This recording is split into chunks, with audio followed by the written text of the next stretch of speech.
मैं सारी रात जागती हूँ और जैसे ही सहरी का टाइम होता है मुझे बहुत ज़्यादा नींद आती है। तो 3 बज गए और मैं उठ के किचन में आई, मोबाइल रखा मैंने स्टैंड पर, शुरू हो गई। अस्सलाम वालेकुम everyone, it's me Sadia blog, welcome back to my YouTube channel. तो आज की जो ब्लॉग है वो है सहरी का, और आज मैं आपके साथ अपनी सहरी रूटीन शेयर करूँगी कि मैं सहरी कैसे बनाती हूँ, किस टाइम उठती हूँ और सहरी में क्या क्या करती हूँ। तो चलें देखते हैं। मैं आ गई किचन में सहरी बनाने के लिए, और एक मैं बालों से बहुत तंग आ जाती हूँ। जब बाल खुल के जूड़ा बनाओ और बाल खुल जाते हैं, और अम्मी जो हैं वो बहुत गुस्सा करती हैं कि किचन में बाल खुल के बिल्कुल भी नहीं आने हैं। और जब मैं किचन में जाती हूँ और साथ ही मेरा जूड़ा जो होता है ना खुल जाता है, और अम्मी देख लें तो बस फिर बहुत ज़्यादा मेरी बेइज्जती होती है। तो चलिए जी, यहाँ पे सहरी की तैयारी करते हैं। हमने चाय के लिए पानी रख दिया, जो कि मैं बहुत बुरी चाय बनाती हूँ, लेकिन मजबूरी है, बनाना पड़ता है। ये मेरी अम्मी का ही हौसला है जो मेरे हाथों की चाय पीती हैं। पता नहीं मैं क्यों इतनी बुरी चाय बनाती हूँ, लेकिन मैं सीरियसली बहुत गंदी चाय बनाती हूँ। जान के नहीं बनाती, बनती बहुत बुरी है, जबकि मैं इतने अच्छे अच्छे खाने बना लेती हूँ, लेकिन एक चाय नहीं बना सकती। तो ये ट्रे जो है ये पहले से रात को सेट कर दी जाती है सुबह सहरी के लिए। अंकल जो हैं वो सहरी के लिए पूरी ट्रे सेट कर जाते हैं। इसमें मेरी प्लेट, अम्मी की प्लेट, कटोरी, चाय का कप और थर्मस, शुगर पॉट, हर चीज़ उन्होंने सेट करके रखी होती है। बस मैं सुबह उठती हूँ महारानियों की तरह सहरी में, बस ट्रे उठाई, उसमें योगर्ट डाला और बस पराठा बनाया और चाय बनाई और सालन बना होता है। अंडा अम्मी लेती नहीं है, और बस उसमें भी मैं थक जाती हूँ। अम्मी को कहती हूँ, अम्मी वो बहुत गर्मी, पराठा बना कर आई हूँ, तो अम्मी मेरी तो बहुत गुस्से से देखती हैं। तो यहाँ पे अब मैं स्टार्ट करूँगी, पेड़ा बनाऊँगी। मैं तो ऐसे करूँ जैसे पता नहीं मैं कितनी रोटियाँ बनाती हूँ, सिर्फ एक पराठा बनाती हूँ, वो भी मेरे लिए इतना मुश्किल होता है ना बनाना। तो यहाँ पे मैंने शेल्फ़ को साफ़ किया, क्योंकि मैं शेल्फ़ पे बनाती हूँ और मुझसे यहाँ पे कुछ बेहतर बन जाती है, इसलिए शेल्फ़ को साफ़ करना पड़ता है। वैसे तो बिल्कुल साफ़ होती है, लेकिन फिर भी आजकल लिज़र्ड्स का बहुत मौसम है तो कुछ पता नहीं होता। तो इसलिए भी मैंने तवा रखा, तो मुझे बाद में याद आया कि तवा तो वॉश करना मैं भूल गई। तो उसके बाद मैंने तवा वॉश किया, वो थोड़ा सा गरम था, लेकिन फिर भी मैंने वॉश कर लिया। उसके बाद मैंने शामी फ्राई करने थे, अम्मी ने कहा था शामी मुझे देना, और इसका भी मैं पैन वॉश करना भूल गई। फिर उठाया और मैंने उसको वॉश किया।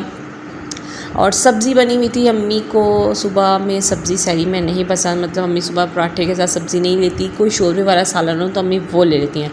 तो जब सब्ज़ी पकी हो तो अम्मी जो है वो शामी लेती हैं, वो भी सिर्फ एक शामी लेती हैं।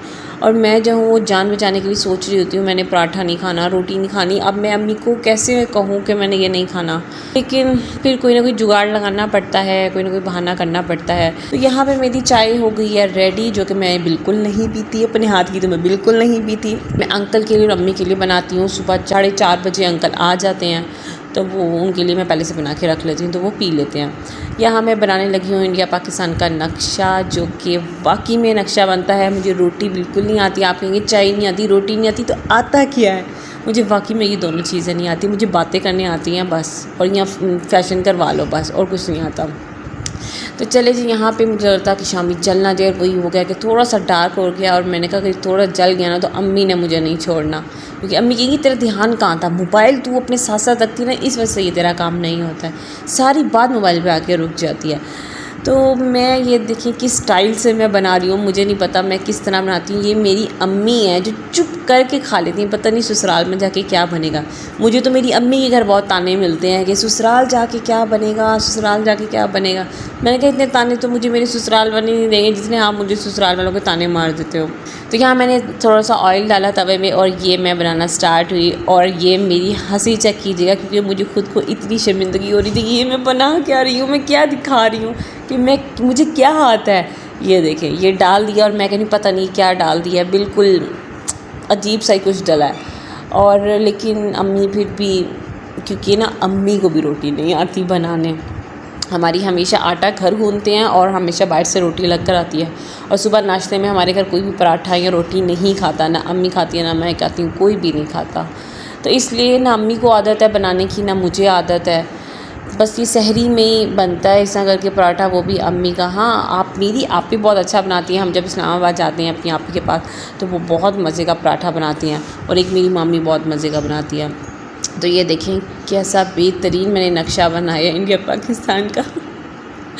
चलिए कोई नहीं, होता है, सीख जाऊंगी। उसके बाद ट्रे उठाई, और उसके बाद मैं गई अम्मी के पास। अम्मी के पास ट्रे रखी, अम्मी नमाज़ पढ़ी थी, उसके बाद मैंने आटा थोड़ा सा बच गया था और मैंने कहा था फ्रिज में इतनी जगह नहीं है, तो मैंने इसका छोटा सा पेड़ा बनाया और छोटी सी कटोरी में रख के और उसके ऊपर पानी लगाया। आटे के ऊपर पानी लगाना ज़रूरी होता है वरना वो थोड़ा सा हार्ड सा हो जाता है। अब मैंने थोड़ा जुगाड़ लगा लिया कि अब मैंने सहरी नहीं करनी तो मैं क्या करूँ, अम्मी फिर रोज़ा नहीं रखने देंगी। तो मैंने अम्मी से बोला मैंने चाट खा ली, जब ये देखें चाट में छुपा रही थी और कि अम्मी को ना पता चले कि मैंने चाट नहीं खाई। मैंने अम्मी से झूठ बोला कि मैंने रात में चाट खाई है, मेरा पेट फुल है, मैं नहीं खा सकती। और फिर मैंने अभी फ़ौरन चाट छुपा रही हूँ कि इससे पहले अम्मी आ जाएं, अम्मी देख लें, फ़ौरन चाट छुपाओ। फिर मैंने अम्मी को बोला मैं योगर्ट खाती हूँ और ना दिल कर रहा है योगर्ट खाने का, और वैसे भी मेरे नेस्ले का योगर्ट मुझे पसंद है, इसका टेस्ट बहुत अच्छा होता है, ये मतलब मज़े से खाया जा सकता है। फिर अब मैं सोच रही थी अब मैं क्या करूँ।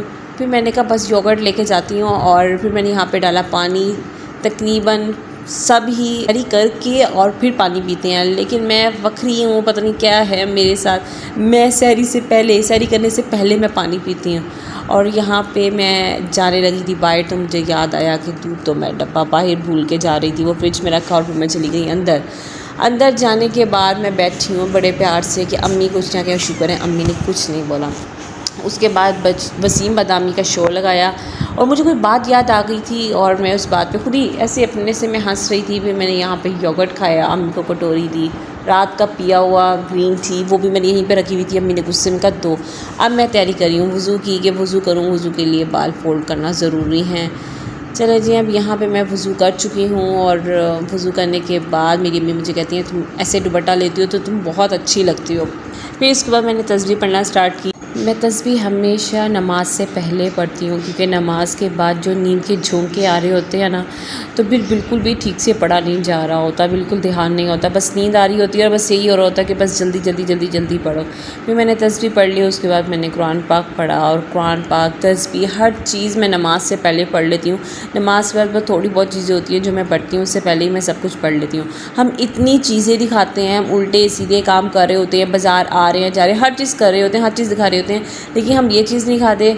अगर ये चीज़ हम दिखाएंगे तो ये शो ऑफ होगी, ऐसा बिल्कुल नहीं है। हमें ये चीज़ भी दिखानी चाहिए ताकि लोगों को पता लगना चाहिए कि ये सबसे ज़्यादा ज़रूरी है और ये कोई शो ऑफ नहीं है। इसके बाद मैंने कुरान पाक पढ़ लिया और अब सहरी का टाइम ख़त्म हो गया। फिर नमाज़ पढ़ने के लिए मैं दूसरे रूम में चली गई। वॉशरूम का दरवाज़ा खुला हुआ था, फिर मैंने वॉशरूम का दरवाज़ा बंद किया और फिर मैंने नमाज़ पढ़ना स्टार्ट कर दी। तो कैसा लगा आपको आज का मेरा ब्लॉग? अगर आपको मेरा आज का ब्लॉग अच्छा लगा है तो लाइक कीजिएगा, सब्सक्राइब कीजिएगा, अपना बहुत ज़्यादा ख्याल रखिएगा, बड़ों की खिदमत कीजिएगा, उनकी रिस्पेक्ट कीजिएगा, बच्चों से प्यार कीजिएगा और खुश रहिएगा, खुशियाँ बांटते रहिएगा। यही ज़िंदगी है और छोटी सी ज़िंदगी है, तो क्यों ना खुशियाँ बांटिए, खुद भी खुश रहें और दूसरों को भी खुश रहें। तो अपनी दुआओं में याद रखिएगा। अल्लाह हाफ़िज़।